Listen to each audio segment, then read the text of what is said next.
Today, we are in Jefferson County, Texas, where Judge John Stevens Jr. held bond violation and competency hearings 2 weeks apart for a felony defendant. The defendant clearly has some mental health issues, and they seem to have manifest sometime around his midlife crisis.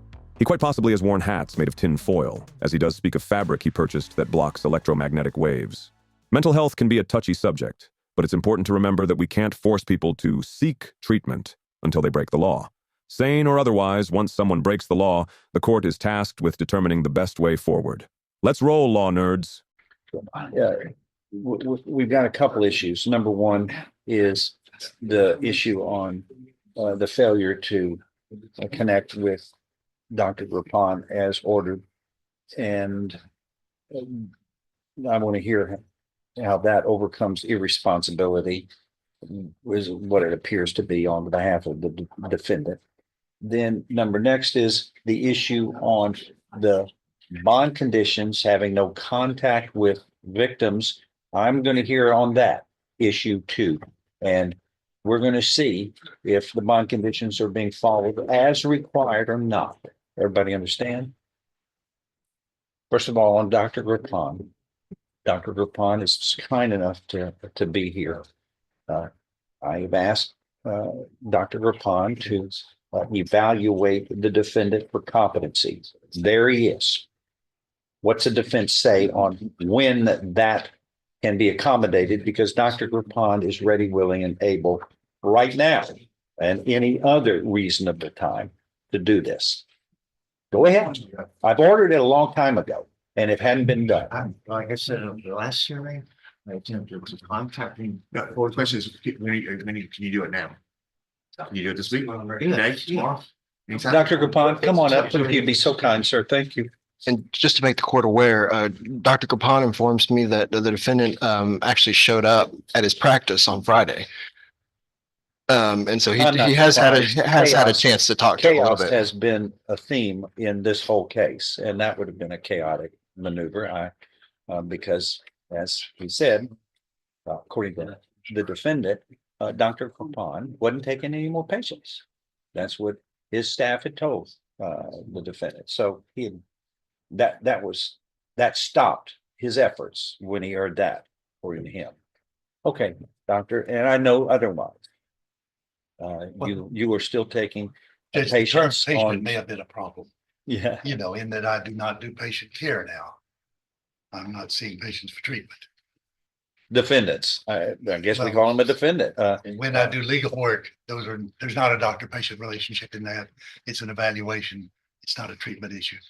My office may have told him that I do not see patients if they use that term.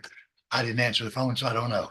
That could have caused okay. confusion. Well, But I am. Here we and are. I'm willing to do it, so let me know what time frame you have. when? I'll do it whenever. When? When Mr. Barnett.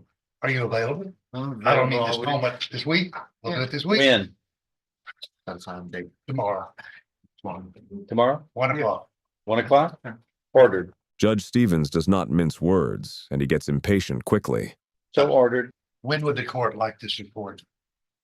as soon as reasonably possible. Next Monday? Yes, sir. That's fine. Maybe in a couple of days this week to see. Okay. Yes, sir.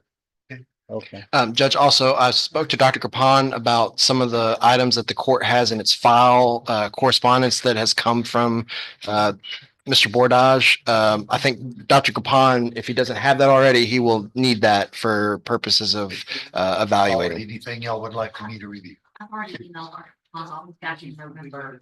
I have that. Is that the stack you're talking about? Yes. I have that. Okay. I have that with me. Just making sure. Okay.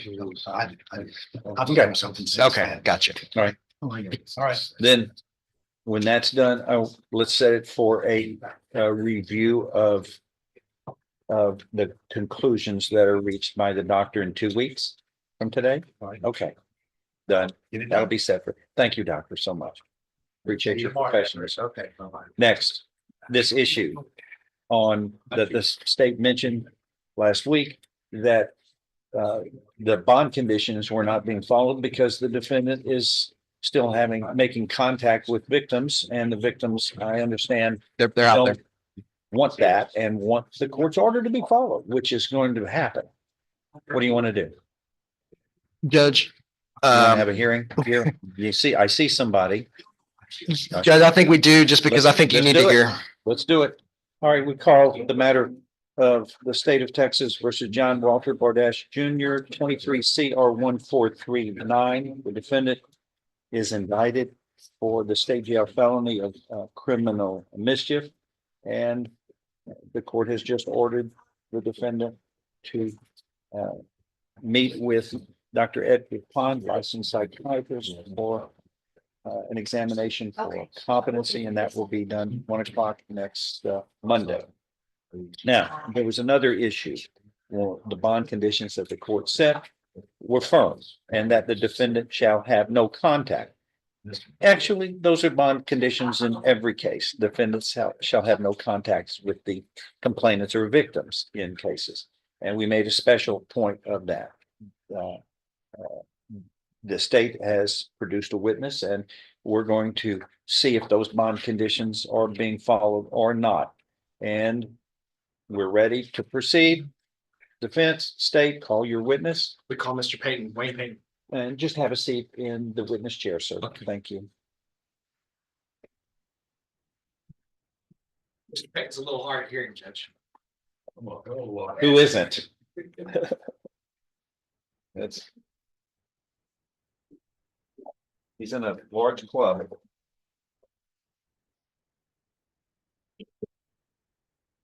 Go ahead. Tell us your name, sir. You can speak, you can stand close to him. Tell us your name, sir. I'm Wayne Payton.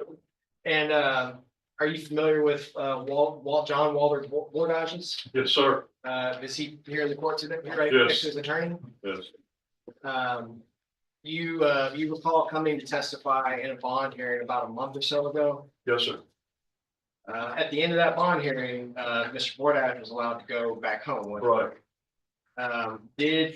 Tell us how have things been going with Mr. Bordash since he went back home after that hearing? Well, for about 2 weeks, it's the same thing every time. Every time y'all arrest him, he stays good for a couple of weeks, 3 weeks. He leaves us alone. So this time, after 2 weeks, we noticed he had his sprinkler running again.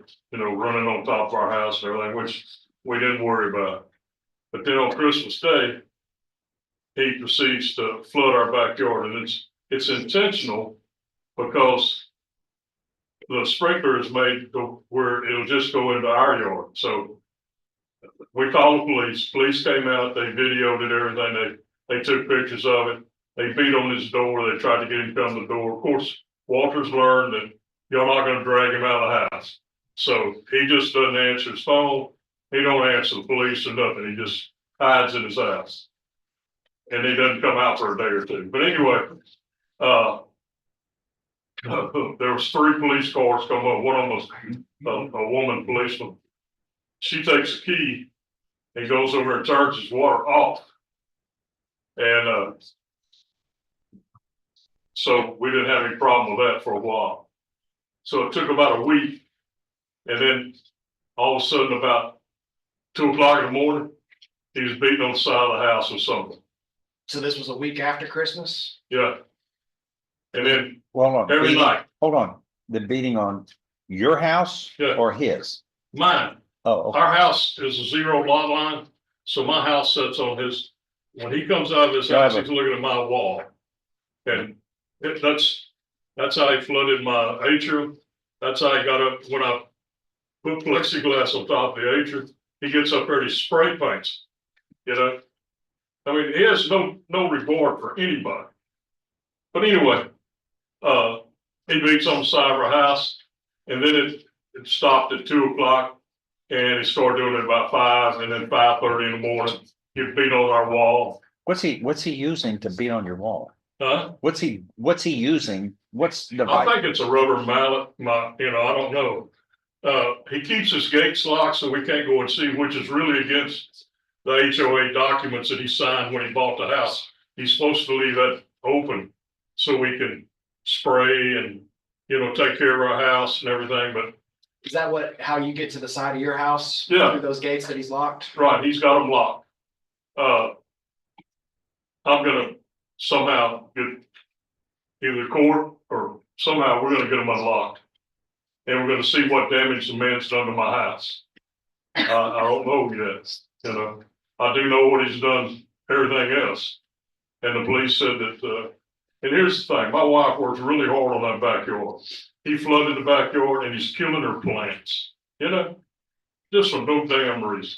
So this defendant, who stands charged with felony criminal mischief, continues his mission of making this affable fella and his wife miserable in every way possible.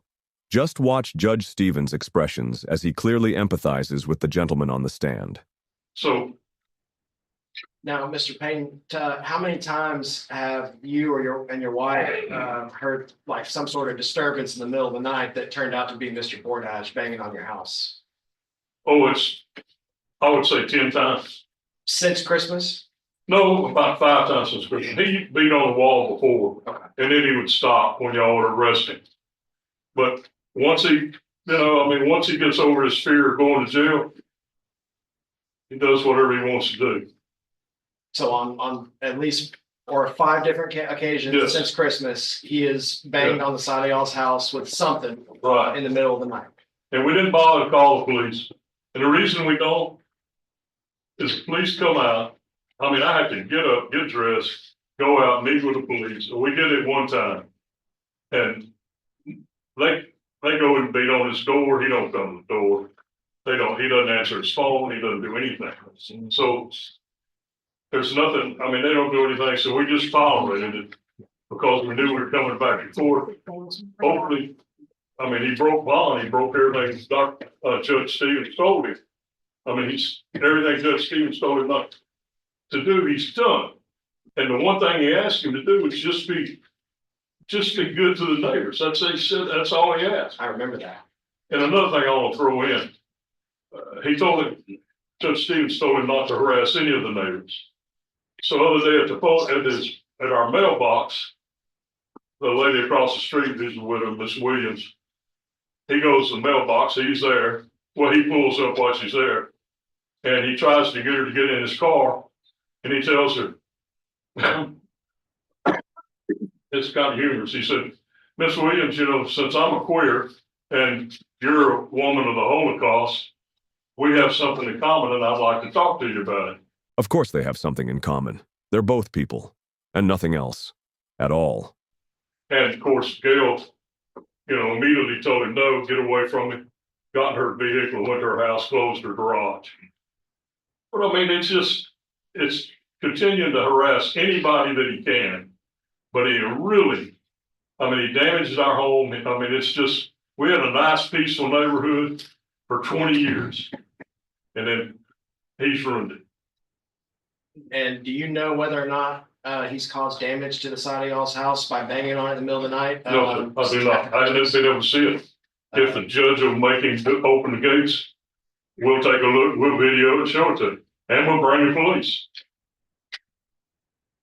Any other questions, Judge? I don't have any more. Just one thing to clear on the record, you introduced the witness as Wayne Payton, but in the indictment, the complainant is named Carl Payton. You are Carl Carl. Wayne Payton.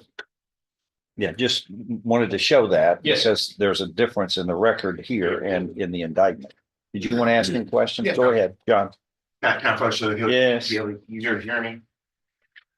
Mr. Payton, since our last hearing, have you had any direct contact with Mr. Bordages? Personally? Yes. No. Okay, so he hasn't come over your house to talk to you, you haven't talked to him? Oh, no. Okay. He hasn't tried to call you, anything No. like that? That's what it's. Okay, but there's banging going on the house. What'd you say, 5 times? Yeah.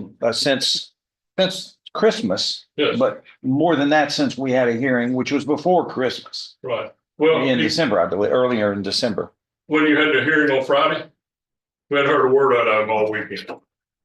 But Thursday night, he banged on the wall. Meaning last Friday, Judge. I understand. Okay, what time are we talking about? Thursday night, it was about 5 o'clock in the morning. 5 a.m. We're banging on the wall of a person's home? Oh, come on, Judge. That's totally normal behavior. That's kind of disorderly conduct, isn't it, in the very least, much less just plain a lack of decency for your neighbor, but you've got an issue where you have common Sir? boundaries. There are common boundaries in the way these homes are built in that neighborhood, correct? Okay. So 5 o'clock in the morning, banging on people's door, walls. I believe we talked about, yeah, I thought it was made clear to you, sir, that when we say don't harass or contact the victim in this case, this man, that would have certainly included anybody with an ounce of brains, would have included don't bang on his wall at 5 o'clock in the morning, which can only be interpreted as your intent to harass in complete contradiction to the court's orders. Or do I have that wrong? You have it wrong. Do you want to put on anything? Yes, he was. Okay. Thank you, sir. You can have a seat. Thank you. Anything else from the state? No, sir. All right. Go ahead, John. Let's call it on-board items. Raise your right hand. You solemnly swear or affirm the testimony you are about to give will be the truth, the whole truth, and nothing but the truth. So help you God. Yes. Lower your hand. Go ahead. First question is, have you had, our last hearing had any direct contact with Mr. Payne? Yeah. Okay, you haven't talked to him, called him, anything like that? Yeah. Okay, you haven't talked to him out on the street or at the mailbox or anything like that? Yeah, not at all. All right, the other issue we have that's been brought up is banging on his wall at all times of the night. Have you banged on his wall? Yes. Have you made any noise at your house that could be interpreted to maybe be banging? Maybe if I move stuff on the patio. At 5 in the morning, No, not you're at all. moving some No, patio no. furniture, are I you? have narcolepsy. It's hard for me to get up in the At morning. 5 in the morning, are you moving patio furniture? No. Do you do that? Yeah. You do? No, Okay, so it's not that then. And your testimony is you aren't banging on his wall in the middle of the night or at 5 o'clock in the morning. no, not at all. Okay. You don't know what this noise is, do you? Yeah, Okay. It's What's not his you. bond? yeah. Please. As far as the sprinkler goes, what happened on the sprinkler issue? Get ready, folks. This is gonna get wacky. Oh, well, the thing is that I've been detecting electromagnetic pulses into the house that line up with a tent in their backyard. And if it's not directed to my shower and into the closet and the garage, and the signal gets weaker as the distance grows. It's directed at my window, bedroom window where I sleep. Pass with us. Hold on with the old electric pulses. Where do you think those are coming from? Mars or another planet? Peyton's backyard in a tent. Uh-oh. I think he found the secret hacker spy ninja network right in the middle of Beaumont, Texas. Who'd have thunk that aggravated old fellow was really the mole? Okay. And What's causing that, do you think? It could be microwaves. Okay. So, Have you always had issues concerning electromagnetic pulses? Yeah. Your whole life? no, When did this start occurring? Because they've been around, for a long time. See, Judge Stevens is no dope. And he's oh so elegant when he tells defendants they are. yeah, it's been an off and on issue, but it did get worse until this past year. Uh-huh. What is it and how do you react to those suspicious, undescribable electromagnetic pulses? Symptoms are a buzzing and a ringing of the ears. I sometimes get tingling and burning sensations in my skin. Sometimes it comes with some dizziness, fatigue and malaise. And also there's auditory distortions. Now, they're not hallucinations because when these events happen, they can result in what's called hyperacusis, which means very sensitive hearing. And sometimes I can hear, Mars, because Wait, hold on. You can hear what? Marge talking in their bedroom on the phone. To the Okay. yard man. And these events usually, Well, occur, who's talking in their bedroom that you can hear? Marge, yes. And she calls the yard man over when Wayne's not at home. Whoa, buddy. Did you just imply that gentleman's wife is cheating on him? Or did you simply infer it because you're batshit? Okay, his wife. And when he comes over, I start having these experiences. Okay, so And hold on. So you're in your home, outside of their home, but you are able to hear discussions going on in their bedroom. yes, it's very faint. But it's just audible enough to discern what they're saying. And you think this phenomenon, which is, I've never heard of such a thing, of course. Hold on. I've never heard of such a thing. It's bewildering. It doesn't make any sense. But how do you have those gifts and abilities to be able to hear into people's bedrooms when I don't know anybody else who can unless they're in the bedroom? Well, this electronic harassment is akin to the same symptoms that one finds or adverse effects that one finds with transcranial magnetic stimulation. Transcranial magnetic stimulation. I believe that's what you would get if you defeated the safety mechanism on a microwave and stuck your head on high for a few seconds. Don't try it. And why would you? Just move next door to the mole's secret ninja nest. In which magnetic paddles are passed over the head to kind of reset the neural pathways. With the exception of burning and tingling, people with PMS treatment, and it's usually for intractable depression, anxiety, or psychosis. One of the side effects is hyperacusis. Take a look at Judge Stevens. He has one of the best weaponized smiles I know. Most folks would receive that smile as a cue that his ears are finely tuned bullshit detectors, and to grab a shovel because it's getting deep in there. It also has a tendency, if you're not careful with screening patients, you can induce a seizure. And indeed, I had a seizure when I had another one of these attacks again, and I had to go to the emergency room. They kept me from 5 until about 12:30, when the effects of this microwaving wore off, and I felt fine. But last night, it happened When did again. that occur? When were you in the hospitals? It was last Tuesday, last week, at Sane, Elizabeth. Who was the treating physician? I don't know. All I deal with is the nurses or the nurse practitioners. And back in September, I saw Dr. Wang, HWANG.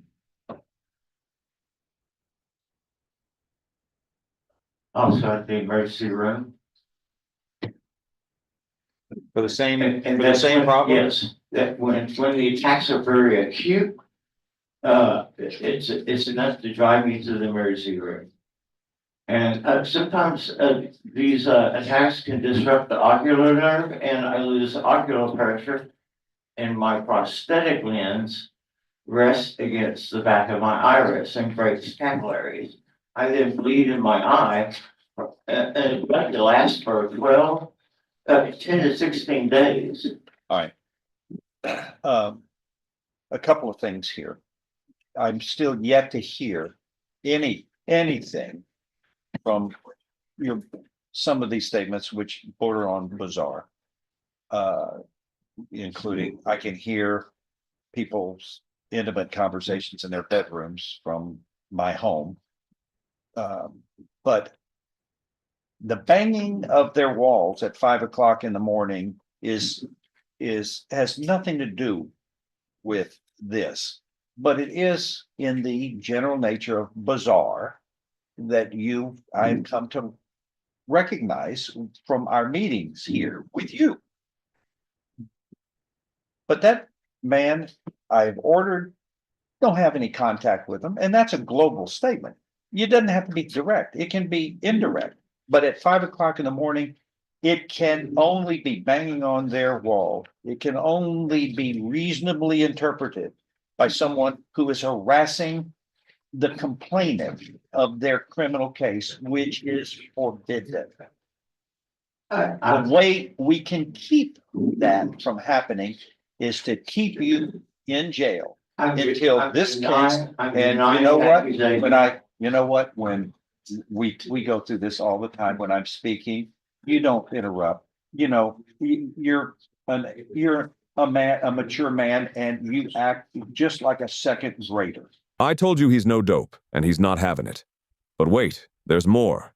The defendant has a competency exam to complete, and the competency hearing is coming up next in this video. When we deal with this, because you don't have it your way, on your terms, and you pout and hold a little fit. And that's what the product, from what I can hear of what the complainant talked about, it's the same reoccurring theme. You don't like it because it's not on your terms, and then you will make someone pay for it. And it's always your neighbor who is the complainant in this case. And remember, this is a stage L felony, sir. You're looking at a felony offense. And it's the same kind of thing. It's harassing, but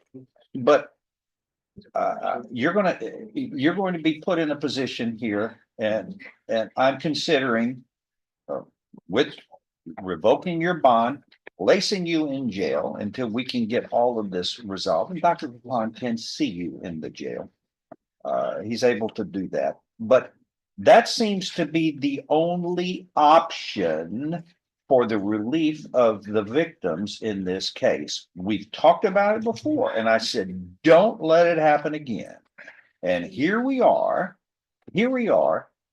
banging on their walls at 5 o'clock in the morning, and because you are being flooded with their intimate conversations in your mind through electric signals from their bedroom, which of course is astounding because it's nonsensical. But what is sensical is my orders are completely clear. I don't care what you're going to be doing, but you're not moving your furniture around at 5 o'clock in the morning and hitting their wall. Give me a break. That doesn't make any sense. I did not say anything like that at all, that you're repeating. What did you say you were doing at 5 o'clock in the morning? What do you think caused their banging? I'm in bed. What caused their banging at 5 o'clock in the morning? I have no idea. But it wasn't you. So, to be fair, the defendant did not testify that he was moving patio furniture at 5 o'clock in the morning, but he also didn't testify to what he was doing.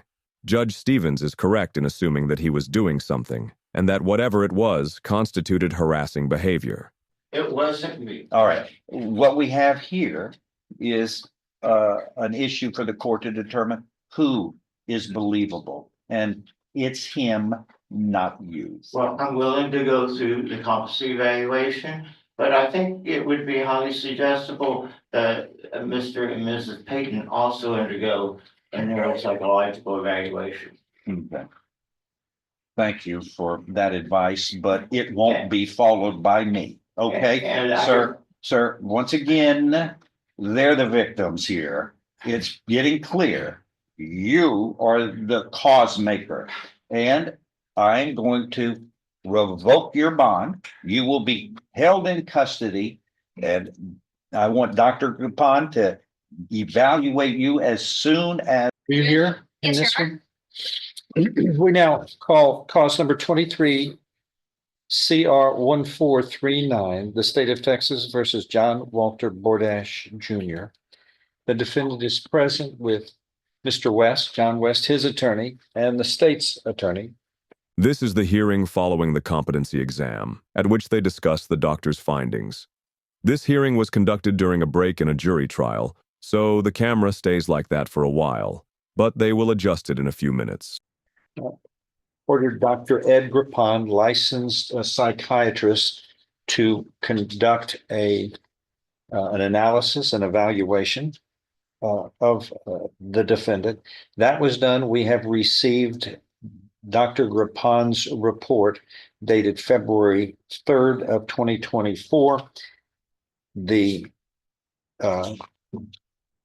doctor details his interaction and his speaking with the defendant, and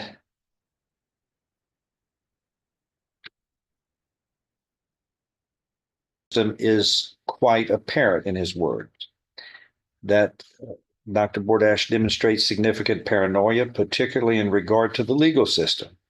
His judgment is impaired. His insight is almost nil. He is diagnosed by Dr. Grapon with delusional disorder, non-bizarre. Sure seems bizarre to me. As to competency, the defendant is not competent at this time to proceed to a resolution of his legal issues. He does not possess in his current state the ability to communicate with his attorney with a reasonable degree of rational understanding in the preparation of any defense. The defendant is mentally ill by definition. He would require involuntary psychiatric treatment intervention for restoration of competency. He has no insight into his condition and adamantly believes he is being victimized by this situation and the legal proceedings surrounding it. It is very unlikely that he will accept that he is operating under a totally false belief system.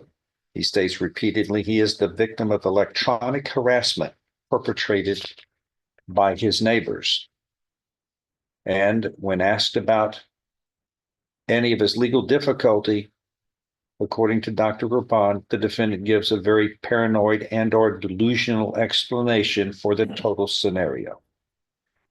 All right, then the final determination is that the defendant is mentally ill, is incompetent, and needs a hospital treatment, inpatient treatment at a proper facility of the state, with our hope of him gaining competency to stand trial in this case.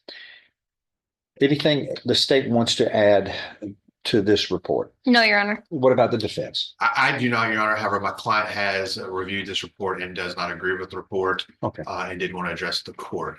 But I will stand by the report. I'm the one that requested the competency in the first place, so I don't believe it's incompetent. So I believe the doctor's suggestion is correct, but my client does want to address the court. Hold on to your hats, folks, tinfoil or otherwise. Okay.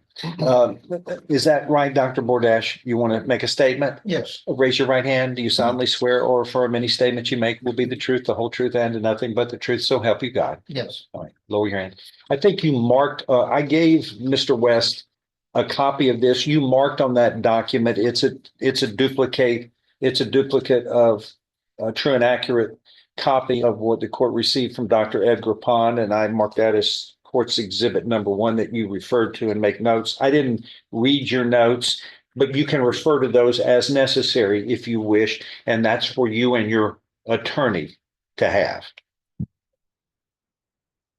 Go ahead. What would you like to add, sir?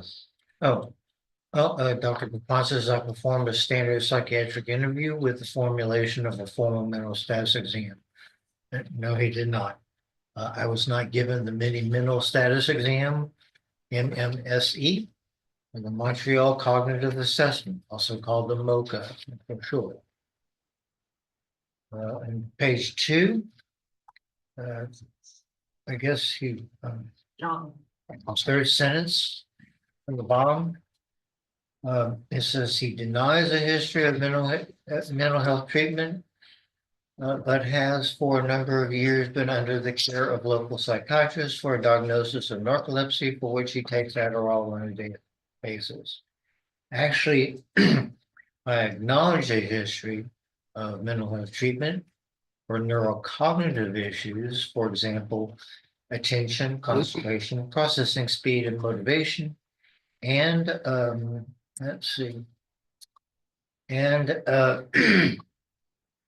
has been for a number of years under the care of a local psychiatrist and some in Houston for diagnosis of HIV-associated neurocognitive disorder and narcolepsy, for which I take Adderall on a daily basis.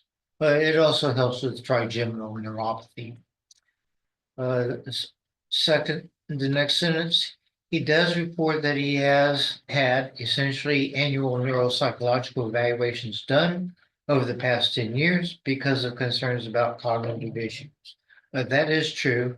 However, it is because that I've been conscientious of ethics issues pertaining to competency for a long time because of my condition.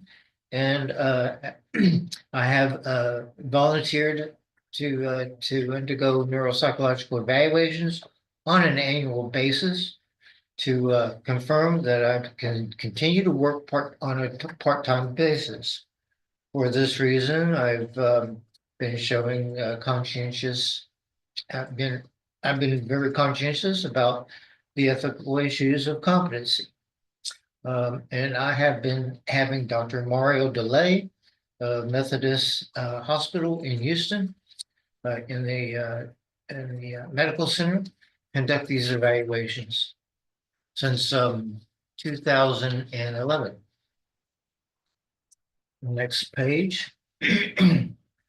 Dr. Grapon says he reported that the date of his next examination was due to be at the end of January 2025. Yes.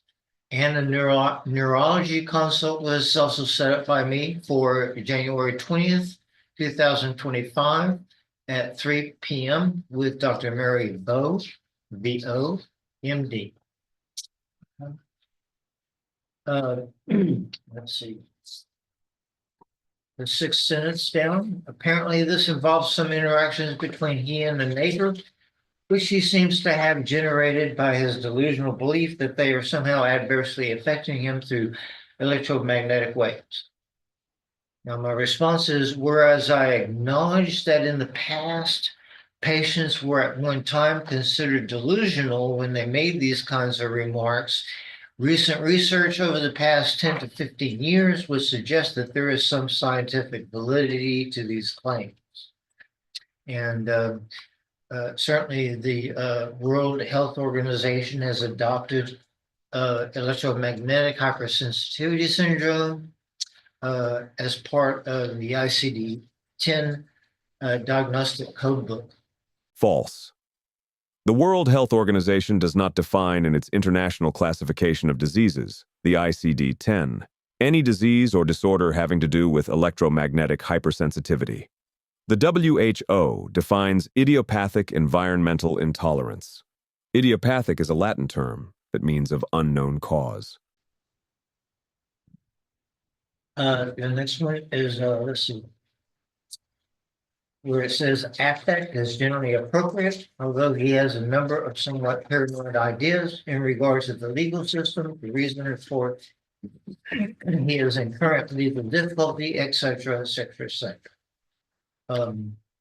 Actually, no, I have reservations, not paranoid ideas. And the next one is he has a fixed delusional system in regard to what he feels are health-related problems that he is having because he is absolutely convinced that his neighbors are poisoning with microwaves from their home to his residence. No, I'm able to distinguish when symptoms of microwaving are occurring and when they are not, and to discriminate between who is most likely to engage in such deadly conduct. The next one is, he basically told me that he has had some type of device which would read the stream of these electronic impulses, and he could determine that they were coming from the neighbor's residence. It's really kind of a... Please take a second to hit the subscribe thingy. It's free, and it will help you and others find more great LawNerds content. I certainly appreciate it. On any kind of cell phone device, you can download applications that are written specifically to detect electromagnetic waves and their strength. Actually, you can see on any cell phone that there's a antenna icon with that gauges the strength of the signal that you're receiving. And so that's the same sensor that is being used by these applications. The one I was using is called gauze meter. Gauze is a measure of the strength of a magnetic field. And it can also be measured using units called Teslas or microteslas. And these applications, the one I ended up using more than the other was gauze meter, because I can take constant readings up to 300 seconds intervals and locate where hotspots were being found in my home. The first one was in the right bracket of my shower. It would sometimes the readings would be as high as 5,000 microteslas or higher. Science time in the name of calling out his bullshit. A refrigerator magnet creates a field 10 times the strength he just reported from his shower bracket. He exposes himself to much more every time he gets a drink of pickled kefir from his fridge. And then on the shower wall that separated the jacuzzi, those readings would go down to maybe 3,800 microteslas. Past that is my master bedroom closet. In line with the shower wall bracket, readings could go down to about 25 microteslas. And then in the garage, about 10 feet from the garage door itself, which is still in line with the shower, the readings would go down to about 2,000 microteslas. Now, the progressive decline in strength of magnetic fields would indicate that it's coming from the direction of my neighbors. They have never had a white tint put up in their backyard before, until I started having these experiences, and so they are coming from that direction. I've also determined that at times the whatever device is in that tent is sometimes shifted, and I pick up high readings around between my bedroom window and where I lay my head on my bed. Since then, I have put in a door glass, a pane of door glass from a previous office, because glass is used as an insulator for magnetic fields, electromagnetic fields, and that was enough to reduce the signal strength from about. Dude, everybody knows that crumpled up aluminum foil is much better at that than glass. Come on. 2,800 microteslas down to about 700.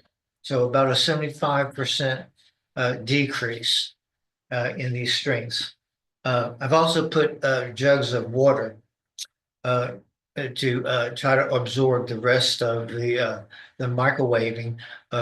However, that proved to be kind of messy, because by morning time, the jugs had expanded because of heating, and leaked onto my. But allow me to interrupt, just please. I think I understand. You are in more detail, but repeating what you had earlier toward the court before in previous hearings on this matter.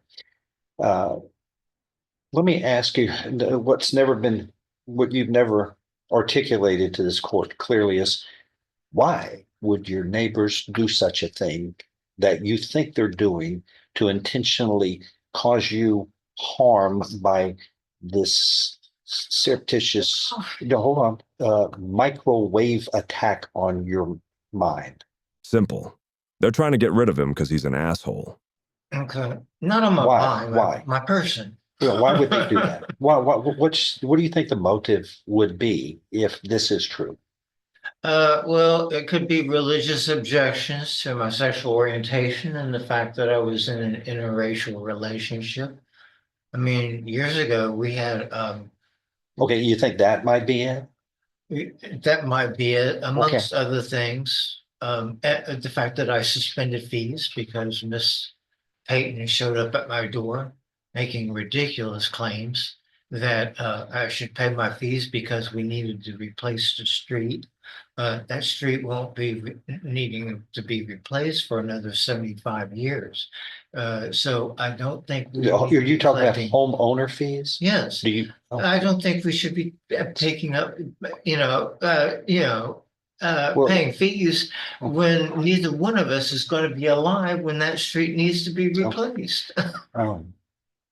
What else do you think? What else? And the fact that, whenever we had a homeowners association, which I have not been invited to for ever since Mr. Warren, Vanessa Yates moved into my home, a gentleman of color with whom I had a relationship for about 25 years.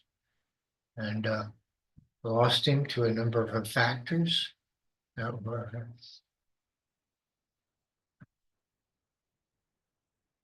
Is there any? terribly heartbreaking. Okay. And Otherwise, anyway, otherwise, we back used to- to have, let's see, he will admit there is no medical provider who has supported his opinion, and that that is the basis of his alleged medical problems. Actually, I would rewrite that as he will admit that there is no medical provider who has validated his hypothesis that is about symptoms that have experienced that are specific to electromagnetic hypersensitivity. Hypersensitive syndrome. I understand the need for independent third-party validation to my claims. Okay. And then the next sentence, apparently. I know what he he's is- saying. I've read it on numerous sites. It's in the record. We're taking time up just repeating what's been said. I just want to know what you want to add that's not duplicative of what he has okay. already Well, stated. I've Thank you. had a Latina tile worker notice a difference in the EMF readings I was getting on my cell phone after he removed a mesh work that was under the jacuzzi bench. Congrats, Doc. You found a source of EMF, things with iron in them. Fun fact, the Earth is 1/3 iron. Okay, so he's seen that for himself. I acknowledge myself that in the past, others have been described as delusional, but I possess the research skills to use appropriately designed applications to measure electromagnetic flux in the environment. With his smartphone. The same kind of smartphone you have to twirl around in figure eights like an idiot for the compass to work properly. Take repeated measures that are reliable and concentrated in areas of my home, and to determine the direction of the source by the strength of the signals. I don't know if his wife is directly involved. I think it's more Mr. Peyton and their yard man. They feed into one another. And certainly the yard man feeds into Miss Peyton, particularly while Mr. Peyton is not around. Okay. You've expressed that sometimes before. What Okay. else, sir? We need to conclude this hearing and move forward. I'm able to, okay. And I would not say so much that they are producing some type of electronic signal that is causing me various symptoms. They're generating these microwaves that are inducing symptoms separate from symptoms associated with HIV-associated neurocognitive disorder. So I'm able to distinguish that there is two issues. Let's see, by a process of reasoning called convergent validity. Okay. What else? Also, that these experiences are not present when I'm in other locales because of a lack of exposure to electromagnetic flux. Okay. So I do not think my judgment is impaired. However, a person exposed to these inductions can be under a great deal of emotional stress, such that, one might be desperate to stop them. I'm not keen on reacting or responding to any aggression that is shown towards me. Instead, I think of ways to arrest them so that people just expend their energies for nothing at all. They're not reinforced for Okay. them, and I'm not faulted for responding to them. And one of the ways is that I've bought 20 to 40 yards of Faraday fabric, which is fabric infused with copper and nickel particles that reduce the entry or the strength of electromagnetic waves into my home. Okay. And they have been exceedingly Okay. successful in doing so. You made that point. Conclude, please. Thank you. Okay. I would take issue that that I can't provide a rationale for my experiences that can be validated independently, and that I do not, I'm not mentally ill in the sense that I have an emotional or affective disorder, but rather I have neurocognitive deficits that are consistent with the dopaminergic reward system in the brain and its purpose. Okay. So my completely unsolicited opinion is that he has been using Adderall for quite some time, and possibly meth. The meth would explain why he's banging on things at 5 a.m., because abusers often lose track of time, spending all day or consecutive days without sleep, looking and feeling extremely busy, but accomplishing next to nothing. It also explains the paranoia and the steps in his psychotic mind he takes to thwart the hacker ninja hiding out in his prominent spy tent. The buzzing in his brain is probably the hypersensitivity that comes with being awake more than 3 days in a row, and he hears muffled conversations from behind firewalls, and his brain makes up the story for the same reason. It could be progression of mental health issues, or it could be tied to Adderall or meth use. Even doctors have a hard time distinguishing between mental or meth. All right. The court, and what you are telling this court, do you stand by its accuracy, the accuracy of what you have told this court under oath? Yes. No. And is this the same accuracy that you have used in the interactions with this court in the past when you speak to the court or make statements to the court? Is it that same accuracy that you have used in the past? Yes. Okay. Yes. All right. I'm going to remind you, you remember when I think one of our first meetings, you called me a drunkard. And we all heard that. And that I had a reputation of being a drunkard when I don't drink alcohol. Do you remember that? Well, Do you remember that? See, yes, I the remember point is that. Yes, that and there was some basis for me saying that. there was, God bless you. Yes. Well, Yes. were you mistaking me for somebody else? No. Oh, okay. Well, okay.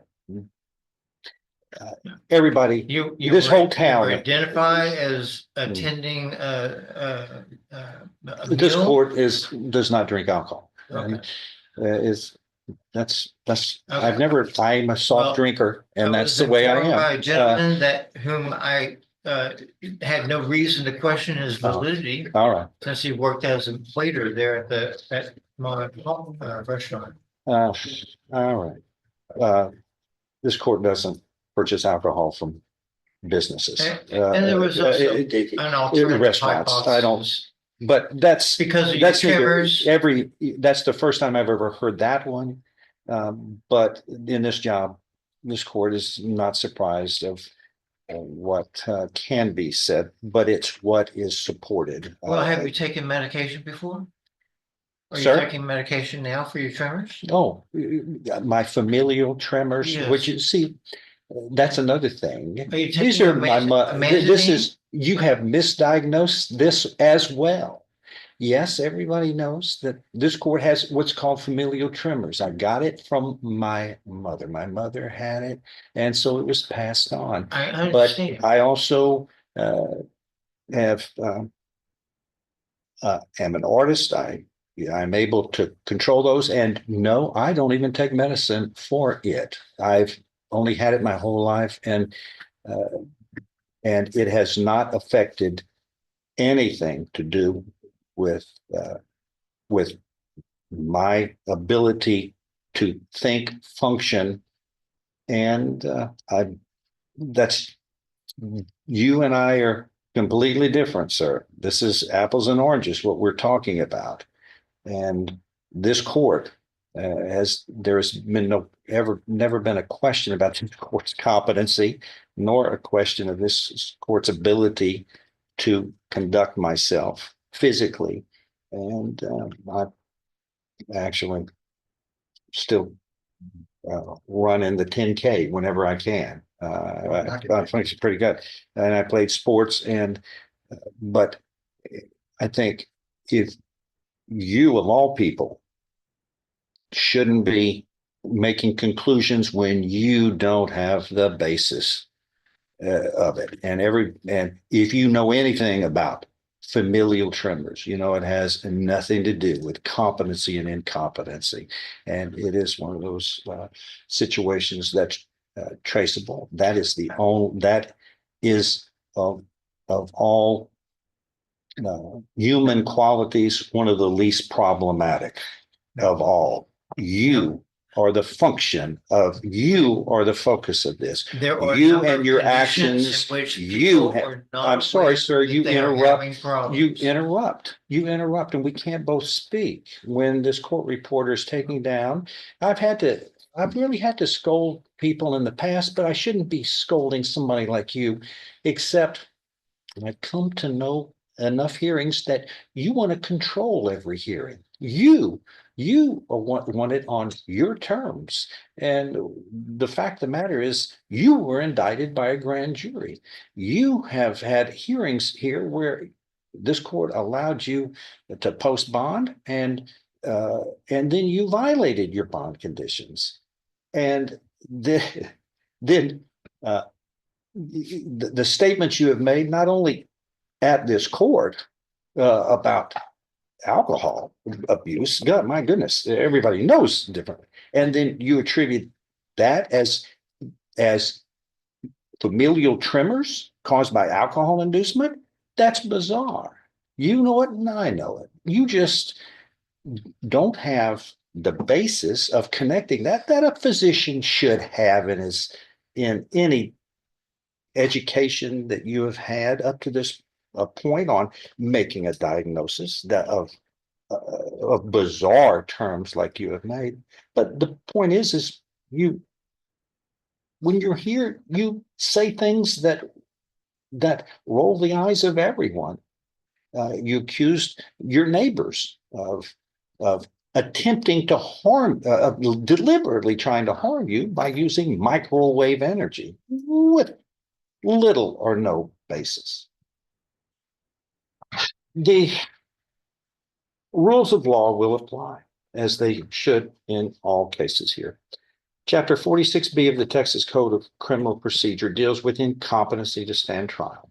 Under 46B.004, the issue of competency to stand trial was raised, and it was suggested by your attorney on your behalf. The court ordered an analysis to be made by a competent physician, doctor of psychiatrist, Dr. Ed Rapon. He was an expert under 46B.022 who examined you, filed his report under Article 46B.025, and his report states that you are incompetent to stand trial and proceed to a resolution of your legal issues, that you are mentally ill. And from testimony of the neighbors, they fear for their safety because of the actions you have taken in your bizarre response to your theory that the neighbors are conspiring to harm you with electromagnetic energy. The law places the burden of the trial court to conduct the informal inquiry that this court has done, and that resulted in the ordering of the examination on competency. Some evidence standard is met, and this to proceed to the competency issue, there is a bona fide doubt standard for determining whether there should be an inquiry that this court reasoned was valid, and that the court may make an initial determination of your competency to determine whether examination should be made not only based upon the court's own observations, but other information the court may receive in its hearings, and may make a determination on competency based not only on the court's own observations, but also with a psychiatrist report as been submitted in this case. Thus, the issue of competency is before this court, and this court deems that the evidence supports fully that the defendant is incompetent to stand trial and is unlikely to be restored to competency in the foreseeable future, based upon the information from previous hearings, and then most importantly, the evidence submitted from Court's Exhibit Number 1, admitted without objection, Dr. Edward Pond's report, and the other statements, bizarre statements that are being expressed by this defendant. So, Dr. Bordash, the court will deem you at this time to be medically deemed incompetent. We are going to transfer you to the proper state medical facility, where treatment will be made for you, and that you will hopefully cooperate in that treatment. And our whole hope is that one day soon, hopefully, that competency will be restored to you. And this court will sign the appropriate orders to ensure that that shall be accomplished. Anything else to be added by the state? No, Your Honor. Added by the defense? No. All right, we are in recess on this. That is all. Thank you for watching. If you enjoy watching this content, please like and subscribe. It helps new channels like this one gain exposure. There is a lot more good court to come, so if you like what you saw, tell your friends. If you didn't, tell me and let me know what you'd like to see and how I can improve. Thanks.